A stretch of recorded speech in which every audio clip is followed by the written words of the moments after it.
Fim do recesso judiciário e eu tava com a pipoca na mão esperando os discursos dos ministros pós-sanção. Mas, sinceramente, já que até antes da Magnitsky ninguém soltava a mão de ninguém, eu esperava que os 11 ministros dissessem tudo o que se passava em seus corações peludos. Mas vamos ter que nos contentar com a manifestação de apenas 3 deles. O Barroso, Gilmar e o próprio imperador, agora sancionado, o excelentíssimo sem visto, ministro Alexandre. E aí, tava lá eu assistindo e a cada fala eu tinha uma pergunta ou uma resposta na minha cabeça, esse pensamento intrusivo, meu Deus. Então eu decidi fazer esse vídeo para perguntar, ou responder, ou refutar, porque eu não tenho contato dos olimpianos para dizer pessoalmente a eles o que se passa no meu coração peludo. Dito tudo isso, enquanto ainda se fala em democracia, relativa pujante, é verdade? Separa a pipoca, fica confortável. O vídeo tá bem longo, mas vale cada segundo. E bora lá!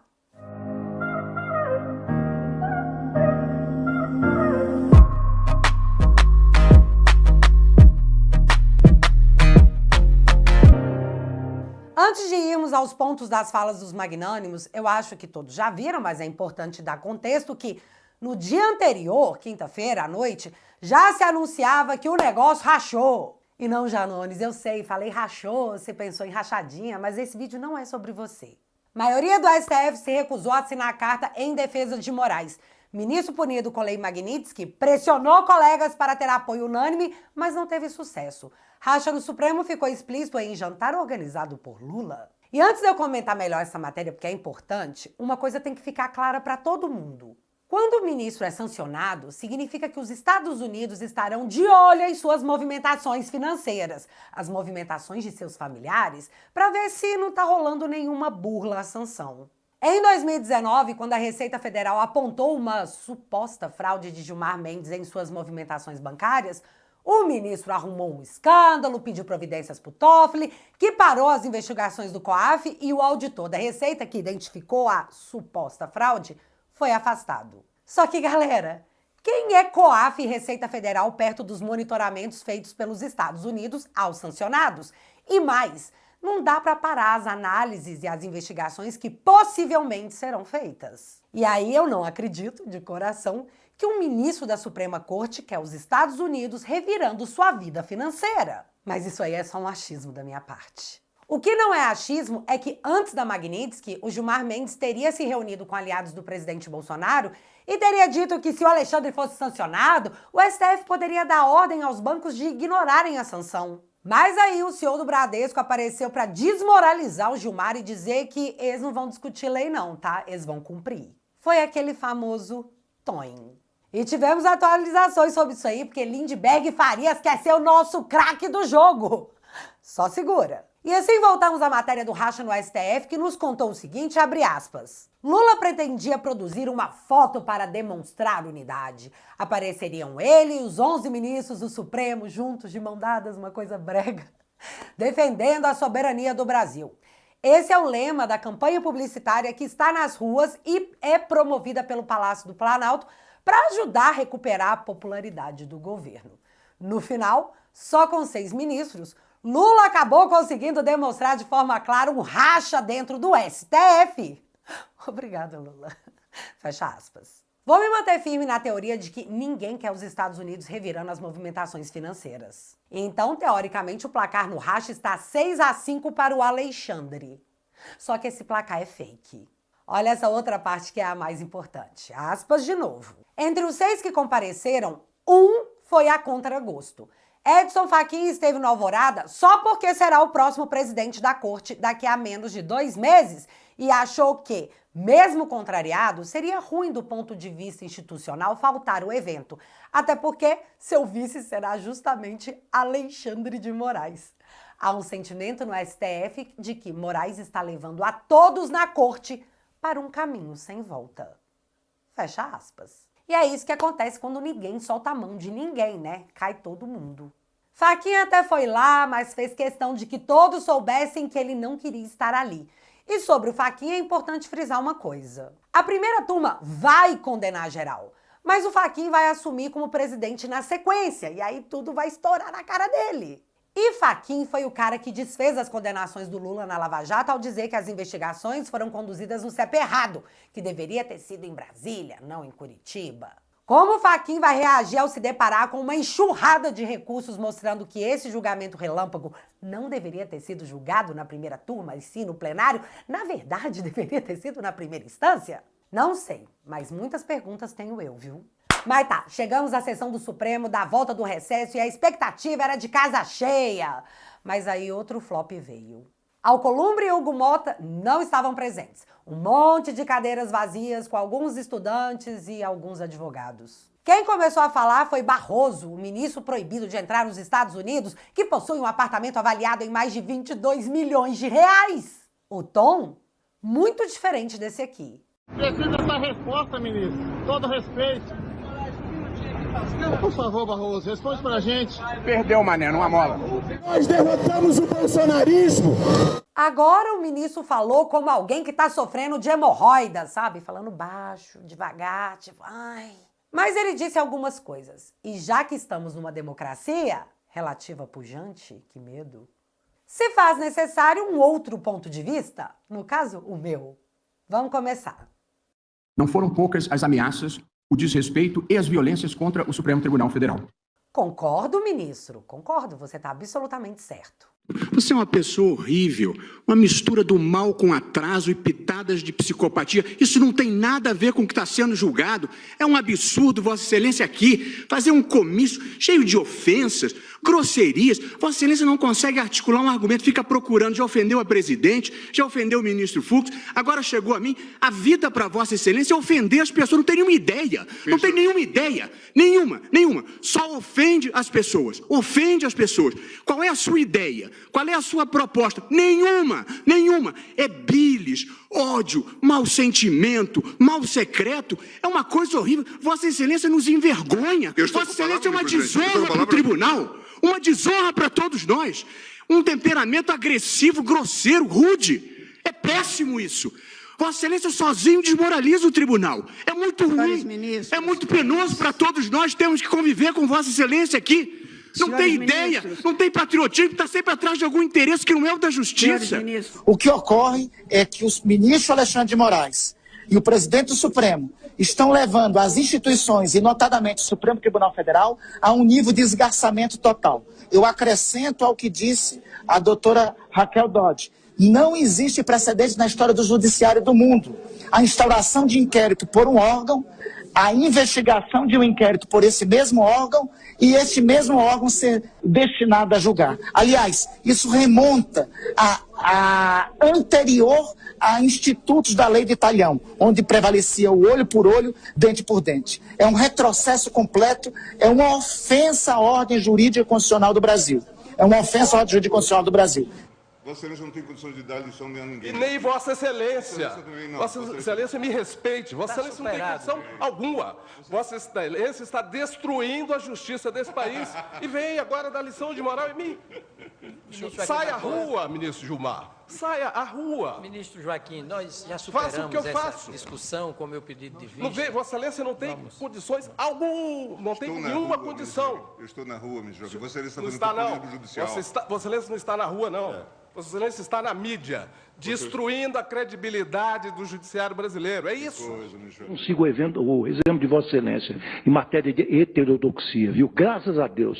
Vossa Excelência... E faço disso um ponto de honra. Está com vista ao ministro... Basta ver o que Vossa Excelência fez no Senado. Do Senado, basta ver o que Vossa Excelência faz diariamente nos jornais. É uma atitude absolutamente, a meu ver, incompatível com... absurdos que Vossa Excelência faz. Não, absurdos não. Vossa Excelência retire o que disse, porque não existe. Vossa Excelência está faltando com decoro, não é de hoje. E eu repilo qualquer... Vossa Excelência, por favor, me esqueça. Não retiro. Pois é, uma corte muito atacada. E o mais interessante é quando a corte ataca de volta. Tipo o dia que o repórter da Folha perguntou quem pagava as passagens do Gilmar para Portugal e ele mandou o repórter enfiar a pergunta na bunda. E o Alexandre achando que estava sendo o primeiro rebelde na quebra de decoro. 2018, o Gilmar já estava dando aula. Como se passam as coisas numa ditadura. Eu, E muitos de nós aqui vivemos uma ditadura. Conhecemos pessoas que foram torturadas. Conhecemos jornalistas que foram censurados. E compositores que tiveram suas músicas proibidas. Conhecemos pessoas que foram para o exílio. Professores que foram arbitrariamente afastados dos seus cargos. Barroso, na época do regime militar, da ditadura, o senhor viu tortura? Olha que coincidência! Em 2024 eu vi também. E olha só que louco esse vídeo que você vai assistir agora, porque quando a pessoa que sofreu a tortura começa a relatá-la, a justiça, na figura do juiz, tentou e muito impedir que o relato fosse feito. Mas é parte da instrução. Eu estava preso, enquanto eu estava na solitária, inclusive, estavam tentando Não. O senhor está dizendo que era solitária. Então, toda a descrição que está dando, quem está dando é o senhor. Sim, eu estou deixo dando bem essa claro, descrição. a defesa tem todo o direito, e a defesa tem o direito até de falsear a verdade. Não estou imputando ao senhor. Não Só estou falseando, deixando e como isso bem claro. não estou Tá? falseando, Direito apresentei de testemunhas que defesa é atestaram amplo e isso. absoluto. Nós não Sim, temos o crime de perjúrio Silêncio, no Brasil. silêncio, só uma questão de ordem. Felipe, só um minuto. Silêncio, só uma questão de ordem. Agora a defesa técnica falando. Eu peço a máxima vênia a Vossa Excelência. Nós estamos aqui exercendo uma autodefesa em um processo extremamente complexo. Nós Não, estamos falando doutor, de 78 sim, está terabytes. tendo todo o direito de falar. Tá. Por essa razão, Tá. estou deixando o Sim, eu réu agradeço. falar. A Tá. questão é que está se estendendo muito em relação a isso. Ele não conclui. Excelência, há Ele está um subcircular. injustiçado do tamanho de Felipe Martins, uma semana falando não Sim, seria doutor, suficiente. sim, sem problemas. O problema é que nós não temos uma semana de Tá. depoimento. O senhor sabe Mas- muito bem como funciona o processo, né? Eu peço vênia, Excelência, mas se necessário for, ficaremos um mês Tá. fazendo Doutor, autodefesa. vamos, Tá? senhor Felipe Eu só Martins, peço a por Vossa favor, Excelência continue. eu só peço a Vossa Excelência que tenha, Sim, doutor por Jeffrey, gentileza, eu já entendi. Eu vou Tá. conceder a palavra Paciência. novamente ao réu Felipe. Tá, Eu estou porque é tendo muito toda a importante. paciência do mundo, doutor. É muito importante que a Eu, em autodefesa momento seja algum, exercida eu de cortei forma a eficaz. palavra de ninguém, quer dele, quer do senhor. A única ok. coisa que eu acho que nós devemos prosseguir. Senhor Felipe, Excelência. por favor, eu Agradeço. peço que o senhor vá Mas- concluindo. Tudo bem, mas existem informações relevantes sobre isso. Como o senhor sabe, Sim, mas porque talvez... o senhor ainda vai ser inquirido pela PGR e pela sua defesa. Esses Perfeito, fatos podem Excelência, ser mas eu quero- explorados aí. Eu gostaria que me fosse garantida a palavra neste momento. Não, o me senhor concedeu. está tendo. Eu não estou cerceando a defesa de ninguém. Eu só estou querendo que o senhor vá concluindo.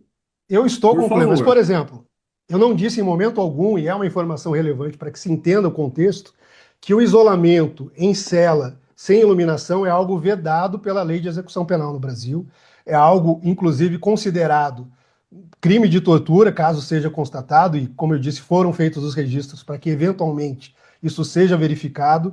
Essa cela na qual eu constei não dispunha de iluminação, como eu disse, algo vedado, e que configura privação sensorial, uma forma de tortura reconhecida pela Carta Sim, de São José de Costa Rica, por tratados O senhor internacionais, pode por convenções prosseguir. O senhor já internacionais. deixou isso consignado. Barroso, você conheceu jornalistas censurados? Eu também. Antagonista censurado, Folha censurada, jornalistas oposicionistas e críticos ao STF censurados. Ministro, eu vi a volta da censura prévia.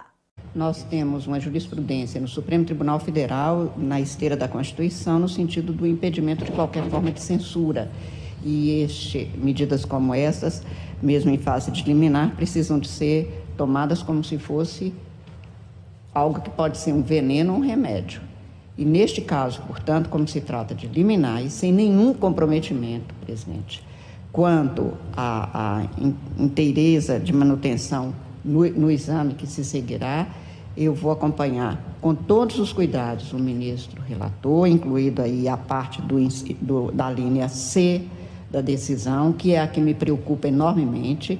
Não se pode permitir a volta de censura sob qualquer argumento no Brasil. E assim, me juraram que era só aquela vez, que não ia acontecer mais. O senhor viu músicas sendo censuradas e eu vi 2 pastores tendo suas contas bloqueadas e uma cantora gospel sendo presa. O senhor conheceu pessoas que foram pro exílio? Eu também. Inclusive um deputado federal em exercício. Que doideira, né? E o senhor também disse que viu professores impedidos de exercerem suas atividades. Eu vi a juíza Ludmila sendo afastada de seu cargo e também indo pro exílio. Uma juíza não alinhada com o atual momento da democracia relativa pujante. Ficamos sabendo também de pessoas que foram assassinadas em quartéis. Eu não vi uma pessoa assassinada num quartel, Mas o Brasil inteiro viu que o Clezão morreu sob a tutela da justiça, mesmo com o pedido de soltura da PGR para que ele buscasse ajuda médica. Pedido esse que foi ignorado pela justiça desse país e ele morreu. Morreu. Essa aqui é a perna do Daniel Silveira, um deputado preso em exercício, condenado a 9 anos de cadeia. E, ministro, vê essa imagem no dia que eu leio que o Zanin mandou soltar o operador financeiro do esquema de corrupção no judiciário? É muito difícil. Até porque uma senhora de 72 anos foi mandada de volta para a cadeia pelo ministro Alexandre para dormir no chão, porque ela estava fazendo pilates. A Constituição de 1988, no entanto, tem proporcionado ao país o mais longo período de estabilidade institucional da nossa história republicana. Interessante essa fala, já que há pouco tempo atrás o mesmo ministro disse isso aqui sobre a Constituição de 88. O Poder Judiciário no Brasil, após a Constituição de 1988, viveu e vive ainda um vertiginoso processo de ascensão institucional. O Judiciário deixou de ser, já de algum tempo, um departamento técnico especializado e passou a ser um poder político na vida brasileira. Ou seja, o judiciário ganhou o direito de ser político após a Constituição, segundo a fala do próprio ministro. Aí deu bom, né, pro STF. Realmente interessante. Eu vou pular a fala inteira do Gilmar, porque, segundo notícias da mídia, pode ser que ele acabe ganhando um vídeo só para ele, já que há relatos que ele pode ser o próximo sancionado pela Lei Magnitsky. Além disso, ele teceu longos elogios ao próprio STF, ao Alexandre, e foi pra cima com tudo das Big Techs. Mas o finalzinho da fala dele merece o comentário, porque, nossa senhora, rolou um até não ouse. Não ouse. Aos propagadores da instabilidade e do caos, irresponsáveis e pusilânimes que se auto-intitulam patriotas, mas que trabalham abertamente contra os interesses do seu próprio país. Não tenham dúvida de que seus atos criminosos, praticados contra autoridades constituídas e contra o povo brasileiro, receberão uma resposta à altura por parte do Estado brasileiro. Que ninguém duvide da imparcialidade e da legitimidade da atuação do Supremo Tribunal Federal. E que ninguém ouse desrespeitar a soberania do Brasil. Que ninguém duvide da imparcialidade dessa Suprema Corte. Se hoje nós temos a eleição do presidente Lula, isso se deveu a uma decisão do Supremo Tribunal Federal. É preciso reconhecer isso. Muitos dos personagens que hoje estão aqui e passam de todos os quadrantes políticos só estão porque o Supremo enfrentou a Lava Jato. Eles não estariam aqui, inclusive o presidente da República. Portanto, é preciso compreender que papel o tribunal jogou. Bolsonaro é mais próximo do diabo do que de Jesus Cristo. Bolsonaro, se tivesse que ele se alinhar, ele se alinha facilmente nas hostes do diabo, de Satanás, do demônio. Nós derrotamos o bolsonarismo. Entendi. Tá certo isso aí. Que ninguém duvide. Agora, sobre esse negócio do ninguém ouse desrespeitar a soberania do Brasil, o PT já se movimentou para salvar o Alexandre e recorreu ao próprio STF. Então, o Lindbergh acionou o STF para que a corte determine que bancos brasileiros não cumpram a Lei Magnitsky contra seu Xande. E um fato curioso, a ação caiu com o Zanin. Na ação sobre a prisão domiciliar humanitária para o Daniel Silveira, o sorteio distribuiu a ação para o Fux. Já na ação que quer punir o Eduardo por conta das sanções do Trump, caiu com Cássio com K. Gente, do nada as ações pararam de cair com o Alexandre. Será que eles trocaram a pilha da roleta do sorteio? Muito interessante. Mas enfim, eu tô muito curiosa para saber o que vai acontecer, porque se o Zanin determinar que os bancos brasileiros não cumpram a Magnitsky contra o Alexandre, os bancos serão multados e o Zanin também provavelmente será sancionado. Se o Zanin não acatar o pedido, mais uma enxurrada de matérias mostrando que soltaram a mão do Alexandre serão feitas. E Zanin irá legitimar a Magnitsky em cima do Alexandre em solo brasileiro. É um perde-perde. Então, Lindbergh, olha, você não prometeu nada, mas está entregando tudo. Aliás, vale lembrar que se não fosse o pedido do Lindbergh da apreensão do passaporte do Eduardo, o Eduardo não teria ficado nos Estados Unidos e provavelmente nada disso estaria acontecendo. Então, assim, ou é burro ou é um agente de direita infiltrado na esquerda. Dito isso, Alexandre obviamente se pronunciou. Age, repito, de maneira covarde e traiçoeira. Covarde porque esses brasileiros pseudo-patriotas encontram-se foragidos e escondidos fora do território nacional. Ah, tá. Mas uma dúvida aqui. Foragido por quê? Tem alguém com pedido de prisão sigiloso? Porque até onde é público, não tem. Agora, escondidos nem faz sentido, porque eles postam todos os dias onde estão nos Estados Unidos. E se o Brasil não quer, sabe-se lá por quê, fazer a intimação via carta rogatória aos Estados Unidos e tornar formal os processos, aí é uma escolha do judiciário brasileiro. Mas até onde sabemos, nem foragidos, muito menos escondidos.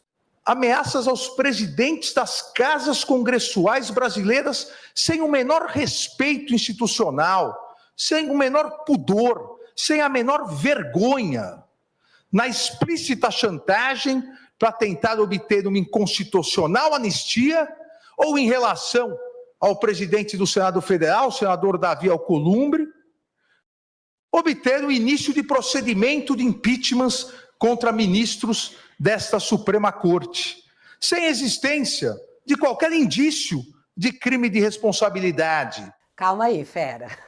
Vamos por partes. Chantagem aos membros do Congresso sobre a questão da anistia. Menino, eu já ouvi isso antes.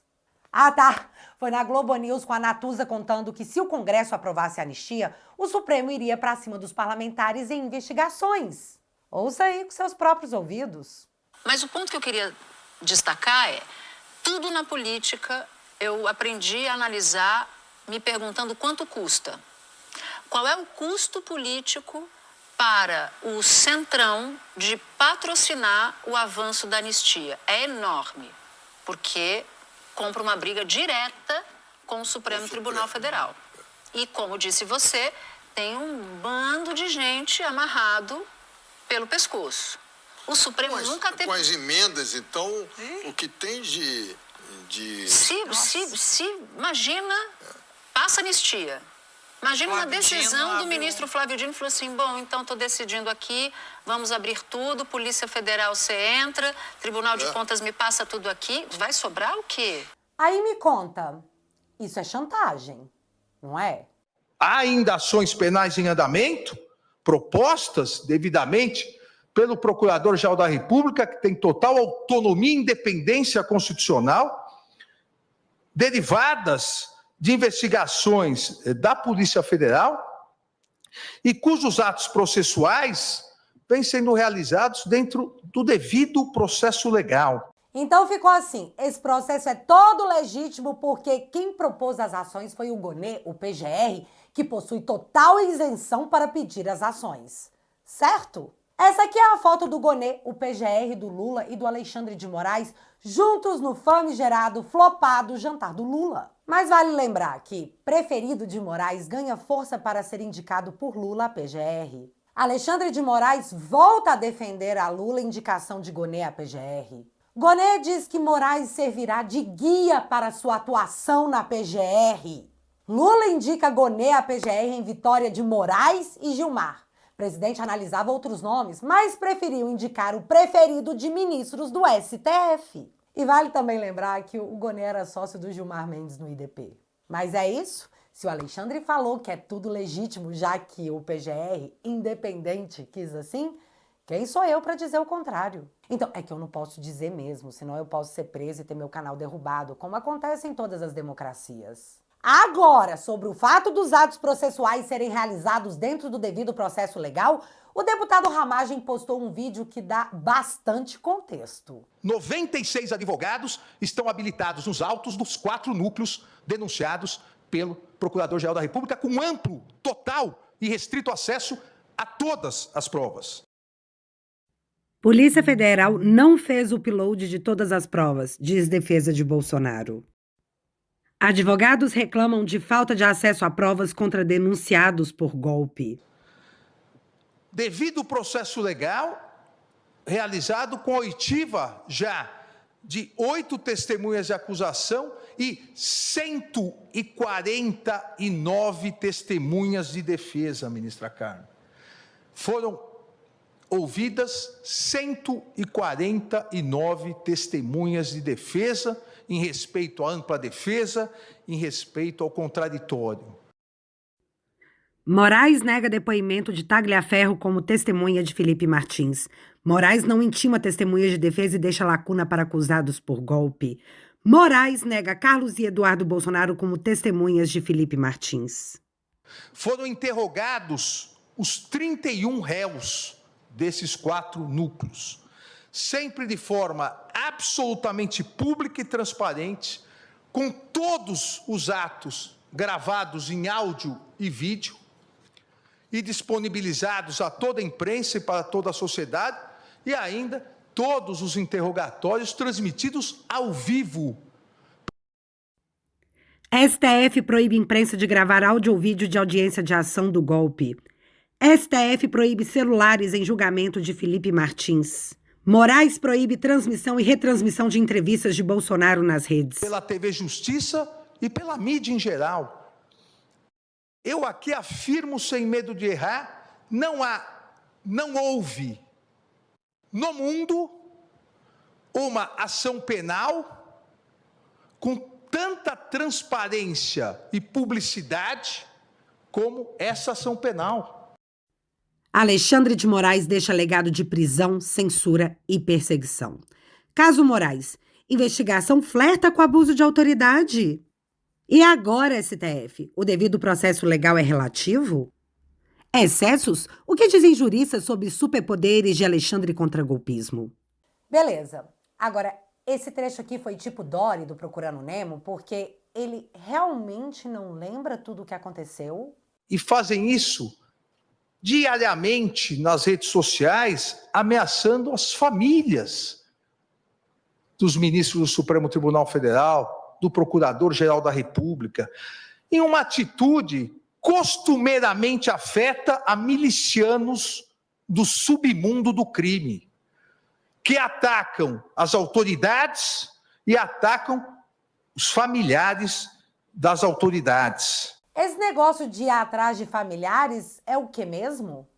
Uma reflexão maior do colaborador com seus advogados, né, para que esclareça omissões, contradições na sua colaboração, sob pena não só da decretação de prisão, como também da cessação da consequente rescisão da colaboração, e eventual rescisão englobará inclusive a continuidade das investigações e responsabilização do pai do investigado, de sua esposa e de sua filha maior. Mas também poderíamos falar da mãe da Mariana Eustáquio, filha do Oswaldo Eustáquio, que foi ameaçada de prisão caso a filha usasse rede social.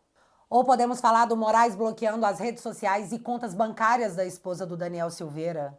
Ou do Moraes ter bloqueado as contas bancárias da Heloísa, esposa do Eduardo. E do marido da Carla Zambelli, que entrou no inquérito das fake news e teve suas contas bancárias bloqueadas. Mas aí é democracia devido ao processo legal, né? Mas agora eu trago o último trecho que me pegou demais, porque eu nem acreditei que isso foi usado como uma defesa do próprio ministro. Durante as investigações e as ações penais relacionadas à tentativa do golpe de Estado de 8 de janeiro de 2023, investigações e ações penais, foram interpostos contra decisões minhas monocráticas 707 recursos. 707 recursos. Todos, absolutamente todos, foram improvidos. E os colegiados mantiveram as decisões proferidas. Aqui o Alexandre está dizendo que tiveram 707 recursos sobre suas decisões monocráticas e que nenhumazinha foi revista. Ele teve uma taxa de acerto de suas decisões monocráticas de 100%. De novo, em 707 recursos ele venceu todas, sozinho, decidido por ele mesmo. Tudo o que ele fez da cabeça dele porque ele quis foi mantido. Em quais regimes do mundo as decisões de uma única pessoa, em 100% das vezes, são mantidas? Só uma pergunta. A resposta fica aí a seu critério. Moraes encerrou dizendo que vai ignorar as sanções. E a minha última pergunta é: as sanções vão ignorá-lo? E já que tantas e tantas vezes foi dito que tudo foi feito para se manter a democracia no Brasil, eu vou exercer o meu direito de amanhã estar nas ruas, chamar por ela, pela democracia. E você deveria ir também. Estamos em um momento único. E se você acredita que as coisas não estão certas, peça por mudança. Porque é mais do que o seu direito, é o seu dever. E eu espero que o Brasil se encontre, ou melhor, se reencontre nesse domingo. E por hora, é isso. A gente se vê amanhã. E já que você ficou até aqui, galera, ninguém jamais, sem o uso da força e destruição da liberdade, conseguirá parar o movimento que começou em 2018. Ou talvez até antes. Nós estamos lutando porque existe uma herança mais importante do que dinheiro a ser deixada para nossos filhos e netos. E é por causa deles que a gente precisa se envolver com a mudança cultural que está acontecendo no Brasil. Recentemente eu comecei um quadro novo chamado Te Barbarizei. E tudo que eu quero é bater aquele papo legal com você sobre a democracia tupiniquense, que atualmente é quase uma brazuela. Os episódios do Te Barbarizei são exclusivos para os membros da família. Então, se você quiser ficar atualizado com as coisas que rolam na política, toque no link que está fixado no primeiro comentário e entre para a família Te Atualizei.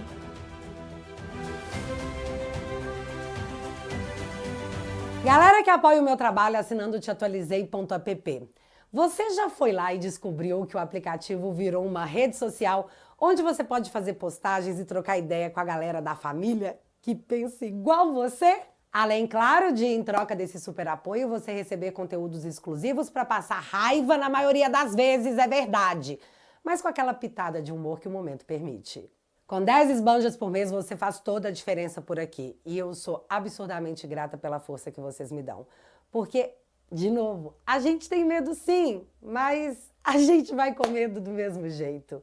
Porque vocês lembram? O presente é deles, mas o futuro é nosso. E pra galera que não gosta de renovar a assinatura, tem o plano vitalício, onde você leva de brinde esse copo mega exclusivo, que não traz o amor da sua vida em 3 dias, mas espanta a prima do cabelo azul do churrasco sem que você precise abrir a boca. Testado e aprovado. Então, se você quiser e puder, o link vai estar fixado aqui no primeiro comentário e desde já, muito obrigada. Se você ainda não é inscrito aqui no meu canal, meu amigo, se inscreve e deixa seu like, porque você já sabe, acontecendo alguma coisa de relevante ou irrelevante, a gente volta. Beijos, galera. Fui.